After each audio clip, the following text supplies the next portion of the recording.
There are two big points to consider here.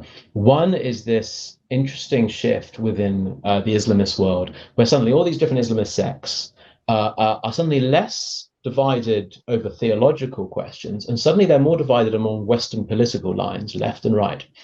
And you've got half of, especially in the US, it's half of the Islamists saying, wow, we worked so long with the left wing in this country that progressivism has infected us. We embrace the left too tightly. And now we're running around joining LGBT, right? Well, what the hell is Ilan Omar doing, dancing at transgender parades? That is haram. She's kafir, and so on. So you've got this extraordinary backlash against the perceived influence of the left. And on the other side, you're having folks somewhat double down and really hold on more tightly to the left and reject these critics as Andrew Tate-like figures who are determined to bring right-wing politics into it. So you're seeing a sort of a westernization of Islamism that's extremely interesting.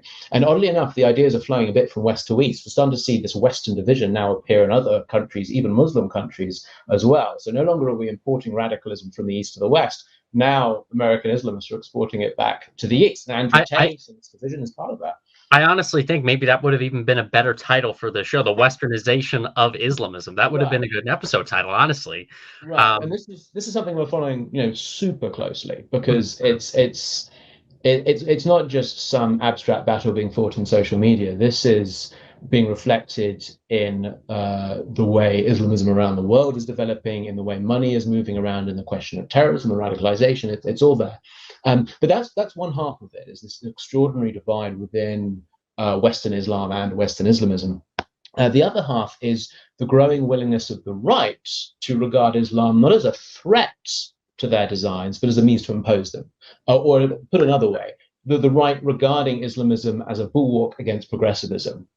And so you get the number of times each week now we catalogue Trump supporting self-declared GOP supporters on Twitter or other social media using the word Sharia, non-ironically, as an ideal form of a concept, or even using the word haram. I don't think this is just about Andrew Tate. I think Andrew Tate was one example.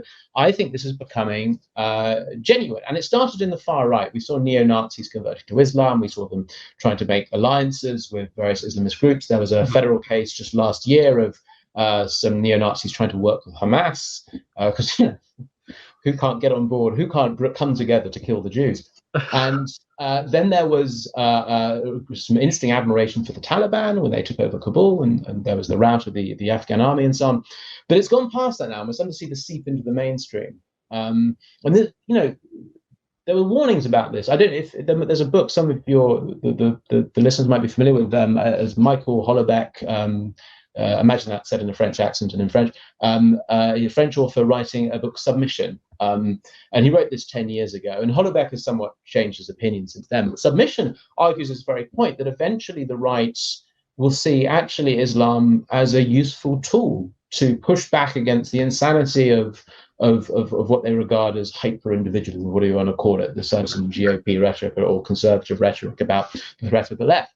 And it turned out Holoubek was in a way dead right, and we are starting to see this. So up in Dearborn, you might remember there was that kerfuffle over the books in schools teaching. This was when you had all these different parental groups that were protesting the school board. And I appreciate most of them. Like, I love what Asra Namani is doing in many respects. Like, fantastic. I think we should oppose wokeism infecting our students, going against classically liberal Enlightenment values. We need to do what we can to defend our institutions of higher learning, but they're just replacing, I say this a million times on the show, one bullet with another. How is it going to help your leg if you keep shooting yourself in the leg? Oh, well, I'd rather have theocracy than wokeism.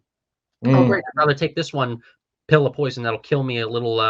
That won't kill me as much compared to the others. It's ludicrous, and it's really changing how we see politics in this country. I remember when we incorporated Atheist Celebrity, talked about how we would reach out to the conservative movement, how we would premiere at CPAC 2020, and one of the big key talking points that we were going to really move forward with was, well, we're against it. We're the atheists who are against Islamism. right? The left won't have an honest conversation about Islam. We're gonna, the American Humanist Association, American Atheists won't talk, about the real problems that Islamism is that forcing onto our nation. We at Atheists for Liberty are going to have the real conversation about that. And we started to realize more and more that not everybody was fully on board with having that conversation. And we questioned ourselves quite a bit. We questioned our tactics. Are we going in the right space? Are we reaching out to the proper people here?